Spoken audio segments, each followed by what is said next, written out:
Can you hear me? Let me know down below if you can hear me, because then we got 50% of this little show going. And for those of you who are new, then this is probably also a new look, Investors Reality. Remember, investing very much has to do what is going on politically, and you can't underestimate the power of geopolitics.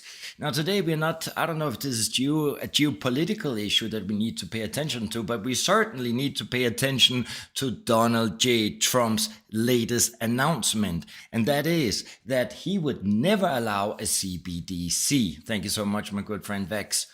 Now, this brings up a bit of controversy, also from my personal point of view. I actually do like Trump. I think he was a great president. If you look at the numbers, I think what's going on currently, we got a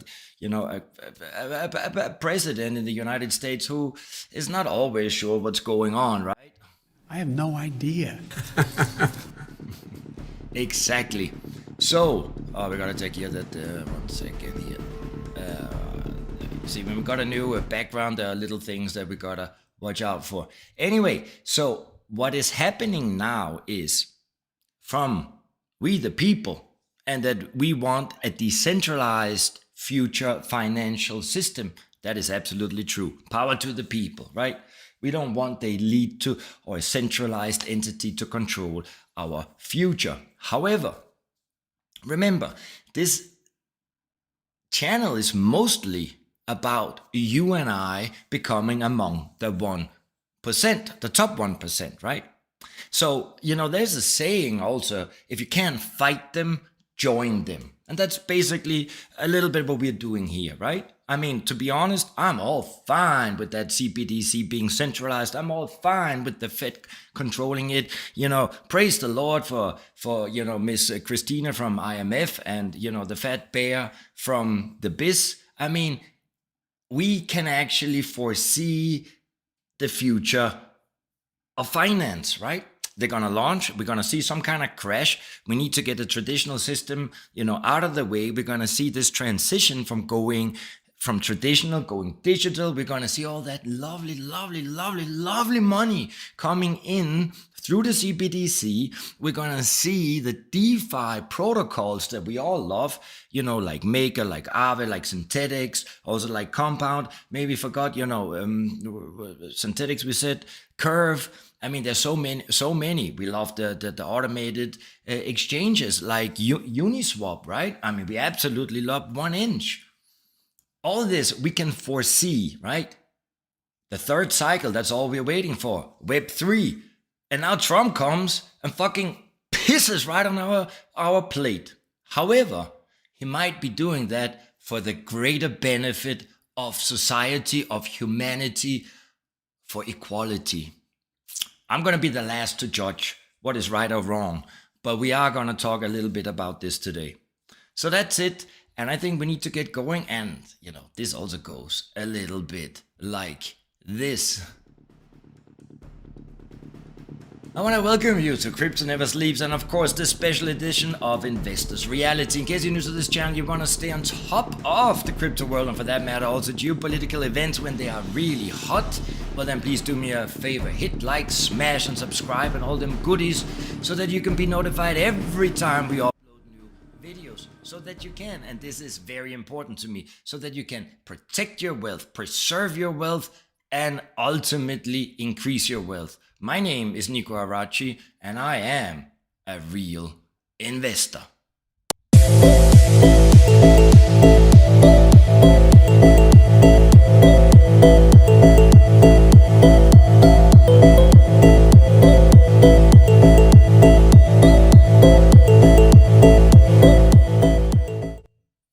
This was an old transition. We believed that Bitcoin's going to hit 250,000 by October 2025, but it was the old transition. Anyway, let's still try to keep it a little bit regarding, the coins before we're going to go in and talk a little bit about those individuals who were against the centralized system.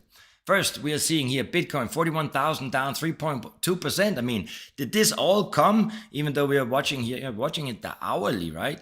So did this come on the back of Trump? Anyway, we're seeing Ethereum at 2,463 down 2%. And then we got Solana down almost 7% or 6.5% and $94. And then we got those beautiful dots at 6.7. And again, it's very funny. And why am I always showing this, these 4 charts on an hourly is because you can clearly see that around, it was around here, 7 o'clock, 6 o'clock my time, that's around 6 hours ago. We saw all these 4 currency take a dive, and we can also see increased volume. Talk about a manipulated market. But we also got to talk about now, remember, I am the master of technical analysis. Let me just move myself over here. Maybe that's better. I think if I'm here, let me see. I think you'll enjoy that more. So now, when still volume down here. Volume is a joke. I mean, this we gotta say. Volume is a joke. But nevertheless, look at this. Look at this. We like to look at the 7-day moving average on the weekly. I know all those big channels, that don't know shit about technical analysis. They might, laugh at this. By the way, the only one that you really need to look at, the only channel, if you really want to understand what these candles is all about, you go to Traders Reality and you listen to Tino, and you just listen and listen and listen and listen and listen. And it may sound so complicated, but in the end, you're gonna thank me for having you moved you that way. Nevertheless, we like to look at this 7-day moving average on the weekly because it has kind of helped us. And we can see here for the first time, since October, we are breaking below the 7-day moving average. Now, the week is not over yet, right? The week is not over yet. We could bounce back. I'm not going to make a call on that. However, what we did do last week here, we drew that purple line there, right? And we kind of agreed on that this could be looked at as a psychological level that we could be difficult to boost through. And it could, kind of like solidify, making kind of like you can call it a floor, a bottom or ceiling, time will tell. Are we really going to break through and just keep going up? Or are we going to go a little bit down? Now, listen, I'm not a short-term trader. If we're going to break through, I don't see real risk why we would now go down to 15 or for that matter, blockchain bully. What did you say about those 12? Maybe I didn't read it in the chat. Let me know. But it's always a good also to maybe it's also just a buying opportunity to get some of those lovely coins that you didn't get before. It's also, I would also say, if we scale out, I think we've been going up steep, since October. Maybe it's okay for a little break, just a small break. That's all I'm gonna say. Let's then move over to looking here at what's going on. But we are still market cap 1.6 trillion. That's always good. Already we can see down 3% here in the past 24 hours. What else do we have? Let me see here. We got dominance, Bitcoin 49, and Ethereum is more or less always the same. So let's see here, 24 hours. 3% to Bitcoin. 41,000. Of course, you could call it severe if we take, where were we? Almost 47,000 just a few days ago. Over 7 days, it's down 10%. But what else do we have? So it's a generally, we can say down, but this is also what I like to call is some kind, level of manipulation. And we can see here, if I just look quickly, the number that we need to pay attention to is 3, right? Bitcoin down 3%. Okay, we got Binance against the trend up 1%, but then we got XRP down 3%. We got, Cardano almost 5, we got Avalanche 6, but then Dogecoin 2.8, that's almost 3, Polkadot 5, Chainlink 6, Polygon 2.9, closer to the 3, Shiba Inu, even though we don't hold any of those, 3%, 2.98, 3% almost, Bitcoin 3%, Bitcoin Cash, here. Then we got Uniswap down 5%, Stellar down 3-point-something%, Optimism almost 6, so it's like 6%, right? Then we got Filecoin down 3%, Hedera down 4%, Casper down 8%. But you can see, somewhere between 3 to 7% is the overall trend currently. Let's see, if we look on the on what's been going on for 7 days. 7 days, the winners are, we can see Fractal, LTX, Sia coin, 23%. And yeah, we got a few. Well, I think it's, nothing dramatic here the last few days since we spoke.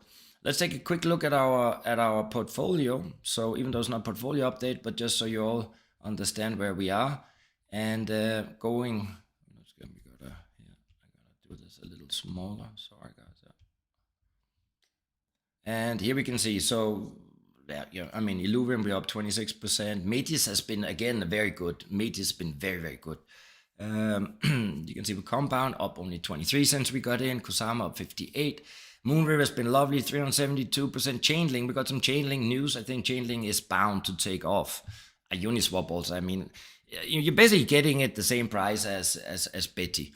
And just remember, everything I say and do here should not be considered financial advice because I know shit about crypto.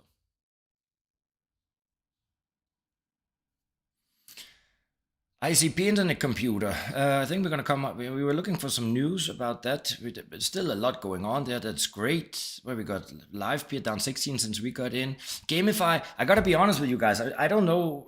I need to touch up on my Gamify due diligence. Let's say, are they still going to be the IGO platform of the third cycle? Then we got Polkadot. Remember, I believed, I love the dots. If I should choose between a dot or a Bitcoin, I would choose a dot. It's also cheaper, right? You get one dot for $6 instead of $42,000. Remember, that's absolutely bullshit you should never buy a coin based on the price, even if it's 0.000. You always got to look at the market cap and, of course, also the fundamentals, right? So that was just a little bit of a joke. What else do we have? Thorchain, Rune up 100. Let's go and still any new. You guys, what do you think about Boundbridge? Let me know. Energy Web token, right? I still think this is the absolute most beautiful energy token. And Litentry also like it's a beautiful dot, down 21%. I'm just trying to see. And our absolute winner here is NetSwap up 1,444. Just remember, I believe there's lots of potential here with NetSwap. NetSwap still has a very, very low market cap. And remember, it's in the Metis ecosystem. And if you do that, you go in there with your MetaMask, you need to get the Andromeda network.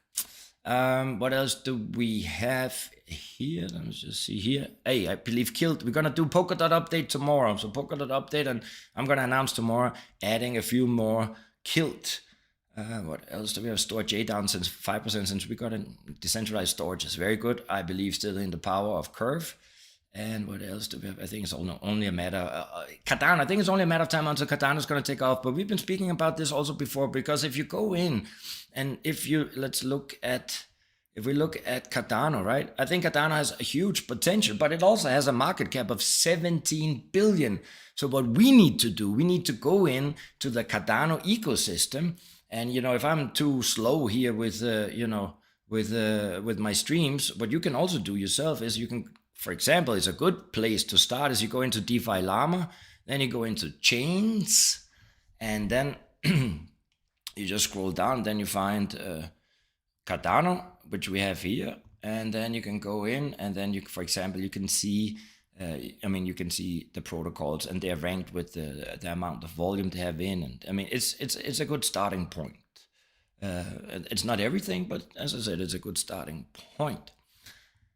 Now back to the portfolio here. What else do we have? Shiden is of course is a polka dot, a beautiful dot. It's an ugly cousin, up 85% since we've got 1 inch, only up 55%. I think a lot of potential also, and you got to look at. Here you should do your own research. Moonbeam is of course on Polkadot, and Moonriver is on Kusama. And why do we have we generated so much more return on Moonriver and Moonbeam? You have to go in and see if there is an inefficiency that you could profit from. Power Ledger, is of course also energy. Speaking about,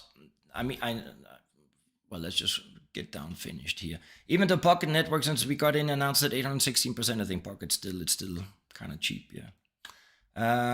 Okay, what I do, you can see in Choice is and it's funny because I have always pointed out that we are seeing traditional industries migrate onto the blockchain, and I have actually done And what we have spoken about very often is that we have spoken about insurance and we have spoken about energy. These are like two where we have, found three tokens that we very much believe in. The next one, and I'm going to announce this today, the next traditional industry that we believe we are identifying market leaders of tomorrow is going to be within the health segment. Health and wealth, right? Medicine, kinda. Health on, health on the blockchain. That's gonna be important. Okay, guys, then let's see, are there still some coins here? I forgot to go through that I want to talk about. Not really. Okay, let's go and see. Is anybody in the chat before we go on to today's news? Who is here? I can see Shahid. My Barnbridge is dead. Yeah, that's what I figured. Yeah, Barnbridge. Phew, yeah, there we go. That's sad. And as I've said before, this is a coin we got into. And when Shahid is writing it like that, I know Betty's gonna, I'm not gonna, the next 3 days are gonna be tough. I can tell you that. That's probably the first coin that really blew up. And that's a shit show. Sorry about that, but there you also learn. You come to this channel to learn, and not everything turns into gold, and that is why you need to diversify. That's about important. So who is it? We got Crypto Stan, good to see you. We got Heinz, Trump hates crypto. Why voting him? Well, I think, that's it's a good Trump hates crypto, even though he's holding crypto, right? But I think he might even know too little about it, right? Isn't he too much into the whole? He has good things, but he also has to think about that wall, right? My suggestion was build the wall and let crypto be crypto. Pulpe, how are you doing? Are you learning? How are you getting along? And Dennis here, NK, good. It is so good to see all of you. And let's see how many are actually watching. Panos, my good friend. And Southport Tony. We got 24 watching. That means that we are doing good as always. Let's go into the presentation, and then I think we should talk a little bit about, because once we get into politics and so on, everybody has their own opinion.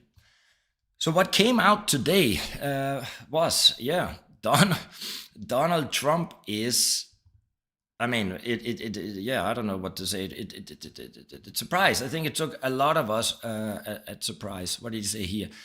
Has vowed to never allow the Federal Reserve to create a central bank digital currency in the country. Such a currency, he is absolutely right what he's saying. Such a currency would give our federal government, absolute control over our money. They could take your money and you wouldn't even know it was gone. This would be a dangerous threat to freedom, and I will stop it from coming to America, he said. Now, Donald Trump also announced the launch of his 2024 presidential bid in November 2020. Yeah, okay, this we got on. Now, I'm gonna go in to some today's news, and then I have here 6 former presidents that dared to go against the power of a central bank, and it didn't turn out very good for them. So I don't know if that's could be the same fate that Trump is going to enjoy, but we will talk about that in a second. I like this article here from Cycrypto. Donald Trump promises to ban creation of CBDCs if re-elected. And it goes down here, and he made that Trump was tonight. I'm making another promise. We just got that. The pledge was now. This is also funny. Yeah, the pledge was greeted by ecstatic applause, to which the former U.S. president responded, "I didn't know you. I didn't know you know so much." Yeah, New Hampshire, very smart people. Yeah, it is actually true, because it's not a very broad topic spoken about, from the public, let's say. So he firmly criticized the CBDCs, proclaiming that having digital currencies controlled by the central bank will grant excessive power to the federal government over citizens' money. Then the question is, doesn't already the Federal Reserve or the governments across the globe have too much power over the power? I would already say that we're experiencing absolute power. Now, his remarks, they came as the Federal Reserve has been weighing the possibility of introducing a central bank digital currency. And Fed Governor Michelle Baumann indicated in October 2023 that she is yet to see a compelling argument for United States CBDC and that other alternatives could tackle financial hurdles. Now, here we go. Trump's stand against CBDCs is a major U-turn from crypto skepticism as he tries to charm pro-crypto voters. He was joined on stage by the crypto-friendly former presidential candidate Vivek Ramaswamy, who recently suspended his campaign to endorse Trump. And then here we go that Trump holds over 5 million in Ether as per August 2023 disclosure after debuting several NFT collections.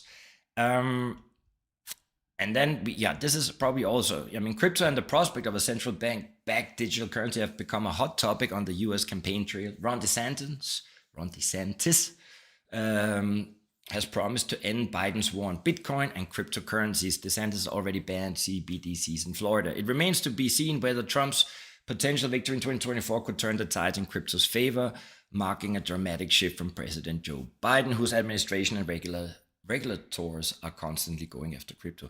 Now, I think, first of all, it's very, very difficult for average individuals to even differentiate between the CBDC or what cryptocurrencies are, or the benefit of decentralization versus centralization. I think, this is a topic and these are issues that you and I maybe know because we really dig deep into it, but to get the public to make this a main topic, it remains to be seen. It is interesting.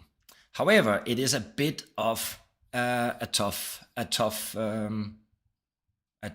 fight, I would say, because if we go in here and we look, and I would encourage you to use this. This is atlanticcouncil.org, the CBDC tracker. Let me just copy that and share in the chat, because here you can really, last year we were basically speaking about CBDCs and the development almost in every stream. And trust me, we made more streams than we currently do. However, when you go in here to this website, you can go in and, as cryptocurrency, this is what they declare what it is. What is a central bank? What is a CBDC? It's virtual money backed and issued by a central bank. Yeah, and central banks, they issue money that is backed by nothing. Anyway, as cryptocurrencies and stablecoins have become more popular, the world's central banks have realized that they need to provide an alternative or let the future of money pass them by. Actually, we should say, let it pass them by, right? But we will get to that in a second when we talk about those presidents who actually voiced their opinions against the central banks. So anyway, you can go in here, you can see the status, you can see 131 countries are being tracked, 11 already launched, and then you can go in and see here where they launched, you can go in and do all of that. 21 pilot, 33 development, 46 research, 16 inactive, and 2 canceled. That would actually be interesting. Who canceled them? Okay, Senegal canceled it. And Ecuador, okay, they don't want to know. They don't want to. Ecuador, isn't that? They're going Bitcoin, are they not? Which is actually quite interesting, if I remember correctly. Anyway, here are the key findings, and this is what I'm saying. Trump is up against, something very big. 130 countries representing 98% of global GDP are exploring a CBDC, right? And in May 2020, only 35 countries were considering a CBDC. So a new high of 64 countries are in an advanced phase of exploration, development, pilot, or launch. And as you probably also know, right?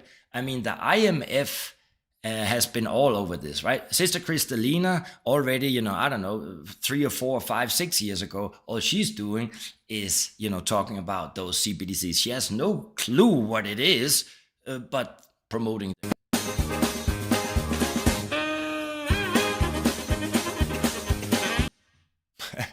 And not only Sister Kristalina, we also got, the managing director of the Bank for International Settlements, which is the mother of all central banks. I doubt that he knows what, or a thing or two about the blockchain, but power he has. Hallelujah. Hallelujah. He's always sleepy after that big lunch. Anyway, 19 of the G20 countries are now in an advanced stage of CBDC development, right? And 11 countries have fully launched a digital currency. Listen to this. China's pilot which currently reaches 260 million people, is being tested in over 200 scenarios, some of which include public transit, stimulus payments, and e-commerce. Also, we know that the European Central Bank is on track. And in the US, progress on retail CBDC has stalled. However, other G7 banks, including the Bank of England, the Bank of Japan, and many others, are doing all this. Then the last point here. The US is, however, moving forward on a wholesale bank-to-bank CBDC. So this, one argument could be that there won't be a retail CBDC, but for sure a wholesale. I mean, even if Trump is going to have some success, it's only a matter of time until we're going to see full launch of a global CBDC. However, they're saying since Russia's invasion of Ukraine and the G7 sanctions response, wholesale CBDC's developments have doubled. There are currently 12 cross-border wholesale CBDC projects. And then if you go in further, you can see all of it, basically, not all of it, but I would say 90% of it is built on Ethereum, right? And maybe a private version of Ethereum. We've been speaking about that also before, but here you can go in and have a little look at that. Now, before we go into further into the presentation, there's one thing that I do wanna point out. You see, it's very funny because even though we're talking about geopolitical tensions, if we take America versus Russia currently, or America's, also let's say kind of tensions with China, I mean, that would all lead one to think, and especially by excluding Russia from SWIFT, that, they may not really, share the same future view of a financial system on the blockchain. Are you doing Persian Empire? However, when it comes to the development of the CBDC, implementing the blockchain, China, America, and Russia, I mean, they are soul brothers and soul sisters. It's all going to be interoperable, and their central banks, I mean, China was the first, right? And we're basically seeing the same features being rolled out across the globe.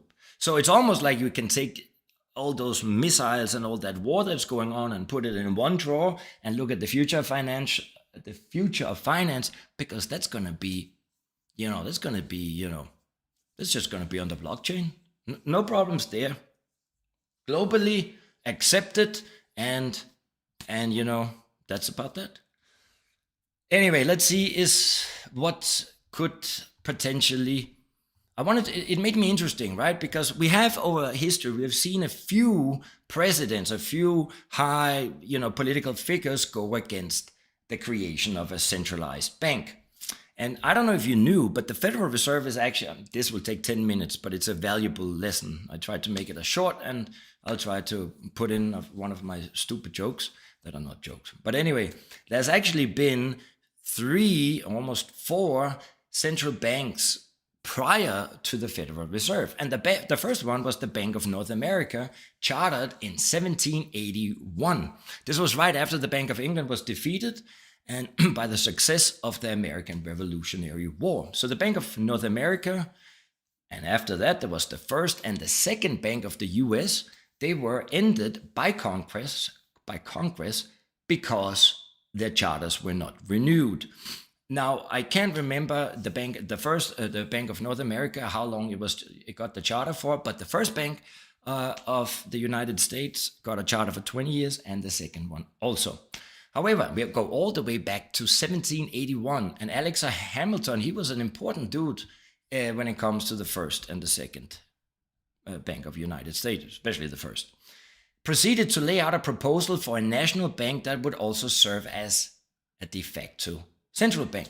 A legislative proposal based on Hamilton's suggestion was submitted to the Congress. Congress was persuaded to charter the Bank of North America. This was the first private commercial bank in the United States, and his friend Dr. Hugh Scheel paid £5,000 to the capital stock. So it was a private bank that was already got the charter from the government. Now, Then we move on to 1791, which was the first bank of the United States, and it was chartered for a period of 20 years by the US Congress at the urging of Alexander Hamilton, even though that Thomas Jefferson had huge or many objections. So the extended debate over its constitutionality contributed significantly to the evolution of pro and anti-bank factions into the first American political parties, the Federalists and the Democratic Republicans, respectively. Now, antagonism over the bank issue grew so heated that its charter could not be renewed 20 years later in 1811. However, in 1814, 3 years, the second bank of the United States was chartered on Christmas, December the 24th. I think they used that trick then also with the Federal Reserve, as far as I remember. Anyway, this was a chapter in the central history banking, and again, it got 20 years chartered. So, however, in 1836, when President Andrew Jackson defeated the second bank of the United States, he vetoed its recharter in 1832, which was 2 years before it expired. However, the money masters, they wanted that power back. So that full degree of centralization was not achieved again until the passage of the Federal Reserve Act of 1913, 77 years after Jackson had defeated the second bank of the US. Hence, and this is important, from 1863 to the present US Fed, the US has had legislation on the books allowing privately owned banks, many banks, to create money. A power gradually increased and made almost complete in 1913. So what basically happened here, where are we here?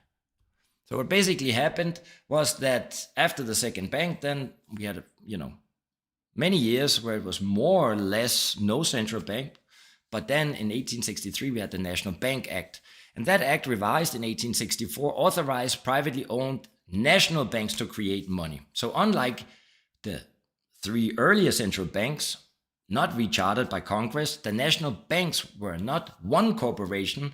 So it was much more difficult for the major Wall Street banks to coordinate their economic power and manipulate the US economy. However, this was done partially and voluntarily through the American Bankers Association, but that was a far cry from the centralization and ease of control enjoyed by the 3 earlier US central banks and the Bank of England. Remember the Bank of England? That was actually why we had this war, In other words, the legislation of 1863 only partially restored the centralized economic power the principal bankers lost 27 years earlier in 1836 when President Andrew Jackson defeated the second bank of the US. And Andrew Jackson actually didn't get assassinated. But now we're going to come to a list of assassinated presidents. Now, Abraham Lincoln. So upon Lincoln's assassination by those forces advocating a central bank, he was succeeded by President Andrew Johnson, who, like Lincoln before him, opposed those European forces. And it's said that the Rothschilds banking family alone was reported to have lost nearly 50 million in support of the Confederacy. However, attempting to take control of the American company. So we know that Abraham Lincoln, he was against a centralized bank and he was assassinated. Andrew Johnson here, so upon President Lincoln's assassination by those forces advocating a central bank, he was succeeded by President Andrew Johnson, who, like Lincoln before him, opposed those European forces attempting to take control of the American economy. For President Johnson's continued opposing the aims of the central bankers, he was greatly weakened by 2 attempts to impeach him from office in 1926. The US Supreme Court ruled the basis for those impeachment attempts as unconstitutional, thus necessitating the need to put General Grant in power. So he was out, but he wasn't assassinated, but, enough of him. And then we had James Garfield. We don't hear much about him, do we now? Anyway, President Garfield warned of the dangers to America should these central bankers ever gain power by stating shortly before his death in 1881, whoever controls the money of a nation controls the nation and is absolute master of all industry and commerce. When you realize that the entire system is very easily controlled one way or another by a few powerful men at the top, you will not have to be told how periods of inflation and depression originate. Here, get Garfield. Then we got William McKinley. He used legal tools against the European bankers, and this law was known as the Sherman Antitrust Act, which was the first brought to bear against the Rothschild-supported and funded J.P. Morgan financial empire known as the Northern Trust, who by the late 18s owned nearly all of Americans' railroads. And one second, I have to put that here. And shortly after President McKinley began his attack against the central bankers, he was assassinated in 1901, allowing his vice president Theodore Teddy Roosevelt to take power. And one of Roosevelt's first acts was to drop the United States government lawsuit against the Northern Trust. So we got rid of William there. Enough of Willie's, objections and lawsuits. Now, this is something we hear very little about, and this is more, something we are exposed to the histories. I'm going to be the last man. This could be misinformation, but this is what I took from this website. So, I'm not going to, stamp prove it. You make your own decision. But some say that Kennedy issued Executive Order 1110, which for the first time since 1913 returned to the United States government the power to issue currency without going through the Federal Reserve. Well, we know what happened there. He was assassinated. Now, I don't know. This was just brief summary that I wanted to share with you guys. And let me know what you think. Let me know what you think. Is Trump doing a good thing, or is he perhaps is he doing a good thing for us? Is he doing a good, for himself? I think food for thought. Let a debate, or at least let your mind think about it, and let me know what you come up with. Guys, that's all I got to say about that today. So, boom. Happy to see all of you. Tomorrow we're gonna do Polkadot update, and me and Kitty here, she won't be there for Polkadot. She is more a geopolitical cat. Anyway, I love you, and remember, congratulate yourself for the fact that you are into crypto. You're on the right side of history, regardless of if the CBDC is going to be rolled out or not. It's all going to end up on the blockchain. That I am sure of. And for those of you who thought, after the ETF that we're going to, it was going to go into the orbit, hey, it's a big thing, that's for sure. But remember what rocked the crypto market last time was when Elon Musk, talked about Doge to the moon. That all of a sudden got retail investors in. So now I would think that we got kind of like a let's say a confirmation from the regulatory aspect of sides. Now we just need to to get some rockets going, some fireworks, and that's all I got to say about that. The last thing is, make it your passion and don't ever give up. Crypto is my passion, and doing this channel for you is also. Even if you don't agree with what I said, please leave a comment, and a little like would make me very happy. Because now I gotta go back to Betty, and she's pretty angry about that barn bridge. Anyway.